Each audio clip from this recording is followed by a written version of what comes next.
think we got a chance to be competitive, but we'll find out. Not all that matters is what happens on the game field, and so we'll find out this Thursday night, get a good idea where we stand right now. Questions?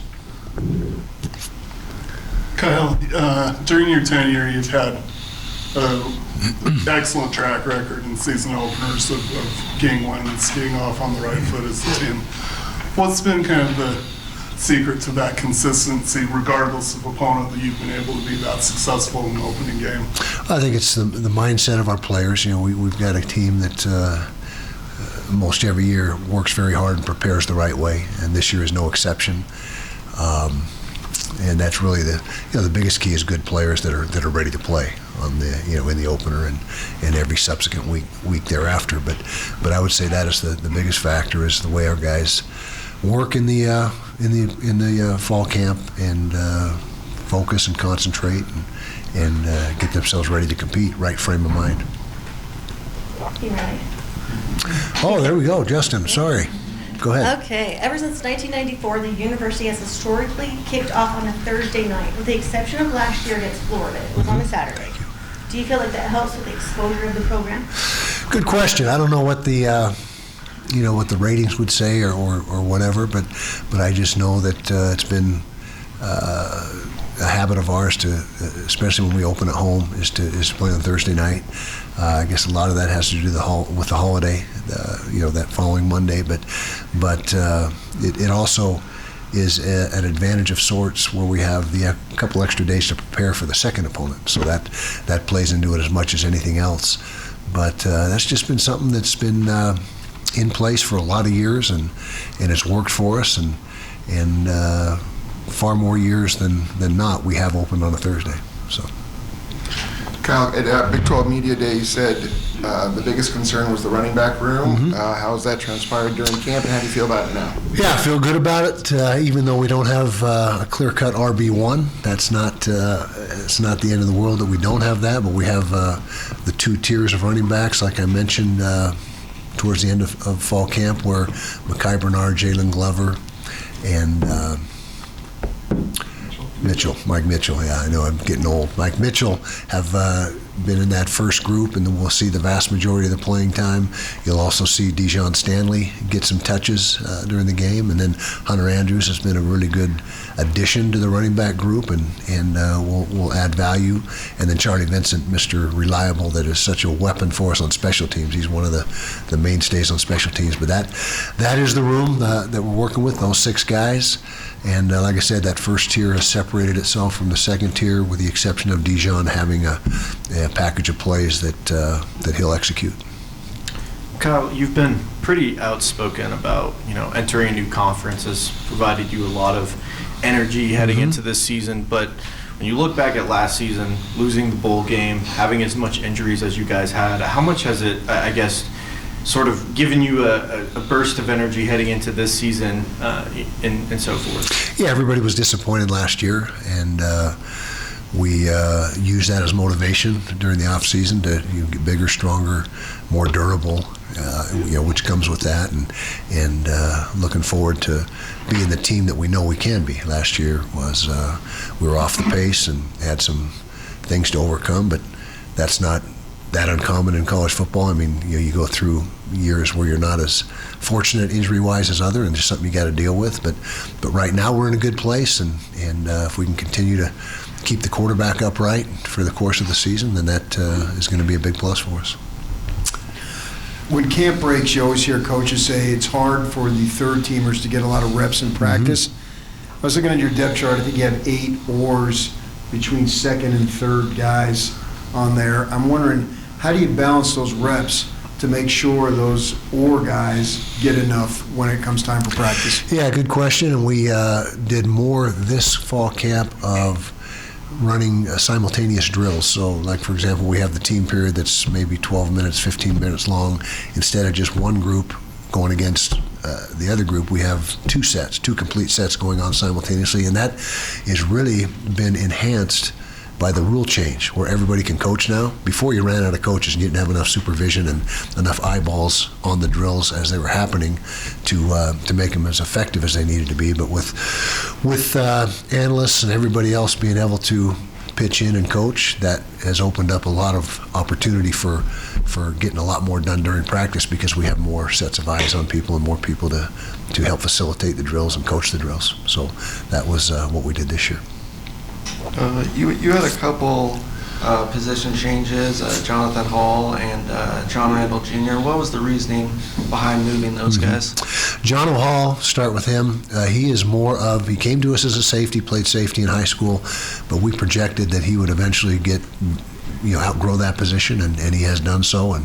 And we feel like his highest ceiling is without a doubt at the linebacker spot. We think he's going to be a really good one. That combined with a little bit of a lack of depth at linebacker. I wouldn't say it's a problematic position, but it's a position that wasn't maybe as deep as some of the others. And so based on his ceiling, where he's going to ultimately be the best player and where he could factor in sooner, would be at the linebacker spot. John Randall, same thing, corner spot was maybe our thinnest position on the football team, and we lost a couple guys that back in spring that and one during the summer player development that we weren't obviously counting on that happening, but he gives us, he was, first of all, he wasn't figuring into the rotation in the running back room, but he's a tremendous athlete. You look at his testing scores and his vertical jump, his 40-yard dash, his shuttles are all among the best on the team. And so that led us to the place where we said, hey, let's move you over to the defensive side and see how you do there. And he responded. He's got all the tools you need to play at corner. Doesn't have the experience yet. You're not going to see much of him early on, at least. But he is making a nice transition and providing more depth and a good 6-foot body. Corners, you try to get all 6-footers in the room. You can't do that because there's just not enough of them to go around. But when you get some length at the corner position, that definitely helps you, especially matching up against the bigger receivers. And then Hunter Andrews, we had him to help. We didn't have Mike Mitchell's as close as we have to a big back. He's about 215, 220, but Hunter's 225, and was in a situation where it was almost like a domino effect. Knowing Jono was going to move forward allowed us to take Hunter and give us a chance to get a big back over on offense, at least for now. That change is not necessarily permanent. It will be for this season, but down the road, whether we switch him back to linebacker remains to be seen. But he's a proven commodity at running back in high school. He gained 1,200 plus yards as a senior, almost 10 yards a carry. So it's not like it's new to him. He's a very accomplished running back from his high school days. Kyle, in spring we saw a lot of good stuff from Cam Calhoun. Obviously, we haven't heard much in fall. Where is his progress right now, and where do you think he can maybe contribute this year? He's going to be a big factor at corner, I believe, before the season's over. He had a setback during the summer conditioning. He's the player I was talking about during summer player development, but he's scheduled to join us in practice very shortly, as in next week, and start to get back into the mix. And so that's something that we're looking forward to because he's a good player. Kyle, Dorian Singer obviously had great stats at Arizona, not so much at USC. You've been very complimentary of him here. Can you spell out for the fans what it is you've seen and why you've given those compliments and what their expectations should be for him this season? Well, first of all, he is an exceptional football player. I mean, he does things out on the practice field that you just go, wow. You just look at each other as coaches and say, yeah, that's why we brought him here. And so he's got certainly one of the best sets of hands that we've had ever in our program. I mean, his catch is everything. He's just as sure-handed as they come. His body control on the contested ball up the field is second to none. His route running, he's got exceptional ability to bend and sink his hips and get in and out of breaks. And right now he is our wide receiver one. There's no doubt about it. And the throw game goes through him at this point in time and has from way back in spring. And we're hoping that, and he's a proven commodity. It's not like, well, we hope he shows up on game day, because he has shown up. 1,000-yard receiver, as you mentioned, in Arizona. Got a little bit lost in the crowd last year at SC with their unbelievable talent that they have across the board. But he is going to be a big factor for us, him and Cam have really developed a great chemistry together. Yeah, Kyle, we're all excited to see that play out. Cam's obviously the leader on this team, but we haven't seen him play for a long time with Rose Bowl 2023. What's he look like, and what do we expect this Thursday? Well, physically, about the same guy, 220 pounds. He's what he's been for the last several years. He is going to be very judicious in his running, and we've had, ad nauseum talks about that, and he's going to be a guy that really picks his spots and is going to be, not trying to fight for that extra yard when, there are situations where, end of game or whatever, where he's going to need to go ahead and throw it in there. But preservation is the key with him as far as when he decides to tuck the ball and run it. Very little QB run game. You're not going to see a whole lot of QB run game. But he's right now functioning as well as he ever has. His arm strength is back. The leg feels great. And just no limitations. I mean, he's ready to roll. Southern Utah put a scare into Arizona State in the season opener last year. Does that get your guys' attention? And then also Braden Whistler, walk-on at Utah, Whittingham High, is one of their big weapons. What's your history with him? Yeah, well, he was a great teammate for us and a hard worker and was a scout team guy and busted his butt every single day. And he was a guy that, I'm elated to see him having the success he is and being able to contribute and be their lead back. So good for him.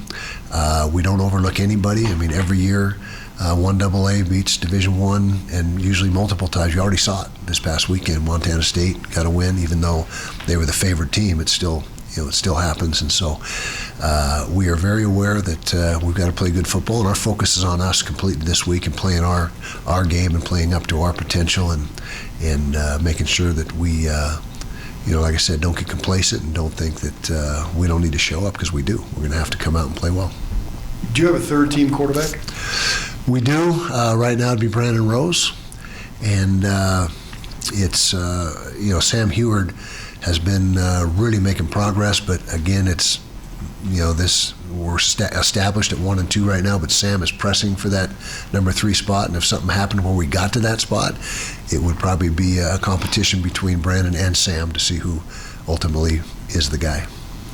Kyle, in-helmet communication has been something that's been newly adopted into college football. I'm curious, as somebody that's been coaching for such a long time, how are you guys sort of navigating that this season on both the offensive and defensive side of the ball? Yeah, we've been using it from day one of fall camp, and I think it's a very positive thing. It should have been implemented years ago, in my opinion, as should have the 2-minute warning and everything else we're behind on in college football with the NFL. Eventually, if the NFL's doing it, eventually we'll do it. And I don't know why there's such a lag period, but there is. But we see it as a big positive, and again, we've been doing it not only in scrimmages, but every practice. We've got the communication going both offensively and defensively, and it's much more advantageous offensively for us. It's not as big a deal defensively because we signal and the whole, we don't huddle on defense, so everyone's got to look over and see the signals because you can only have the one guy with the earpiece. But on offense, it's been a real plus for us.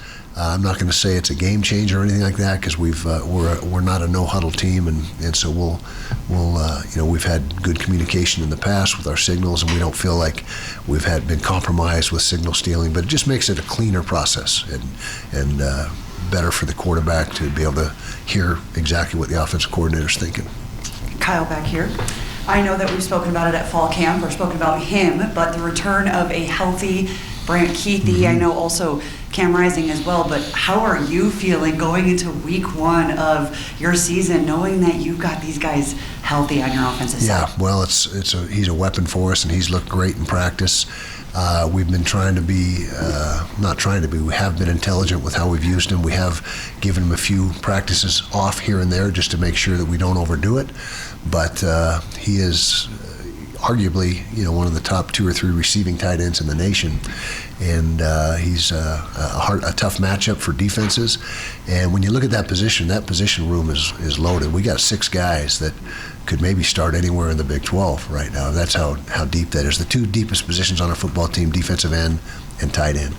And and the Caleb Lohner kid has really done some exceptional things in fall camp. Now we got a see how he'll react in a game, and what he can do there. But between Brant, Caleb, Carson Ryan, Darren Bentley, Landon King, missing one, I believe. But hey, we got a whole room full of guys that are very talented, and you're going to see a bunch of multiple tight end formations in our schemes this year. Along the same lines of the NFL question a little bit ago, the importance of a general manager now. Mickey Sugaturanga. That's the other guy. I'm sorry. No, Go you're ahead. good. You're good. Just The racking importance my of brain Mitch was and just spinning at its slow speed that it goes at now. But the importance of a general manager now in Uh-huh. college football and embracing more player personnel. How have you guys handled that and embraced that? It's an absolute necessity now. I don't know how you can do it without it, unless you were a team that had no NIL resources. I guess maybe they don't need one. But in this day and age of college football, you not only need a general manager, but a chief of staff, which we hired a couple weeks back. And so general manager is invaluable to, it's the same, on the same level and the same equivalency as the GMs in the NFL. I mean, you couldn't do without them. And so it's been a huge plus for us. Robert Blecken is our GM. Has been from, since we filled the position. I guess it's going on 3 years now, 2 or 3 years. But in order to keep all the finances and everything straight and all the, make sure everything's operating as it should in that space, and namely the NIL space, it's an absolute must. And then, like I said, chief of operations is, or chief of staff is a all-encompassing. What it does is takes a lot off my plate. All the subdivision, football ops, recruiting, social media, everything can be overseen by the chief of staff. And so our org chart, or whatever you call them, is really streamlined things. And fortunately, our administration has allowed us to bring in a general manager and a chief of staff, and that's where it's headed. It's the more, again, it's looking more like the NFL. Everything continues to look more like the NFL on and off the field. Final question, Josh? Oh, I'm just getting on a roll. Okay. I need to wear shades. My future's so bright. Yeah. Kyle, obviously a win is important, but what are you as a coach, are you looking for to show success in that first game? Clean football game, executing the way that we should execute, limiting penalties, just the whole mechanism of substitution, the special teams functions, everything, the whole operation needs to be clean, and that's what we're really looking for. Is no delay of games, minimize false starts, just those sloppy penalties that can show up, particularly early in the season. We'd like to get a great start on all that stuff. Thank you, everybody. Yep. Are the Eagles playing at the Sphere yet? Anybody know? Not yet? When is that going to happen? I think it's next month. That's my burning question.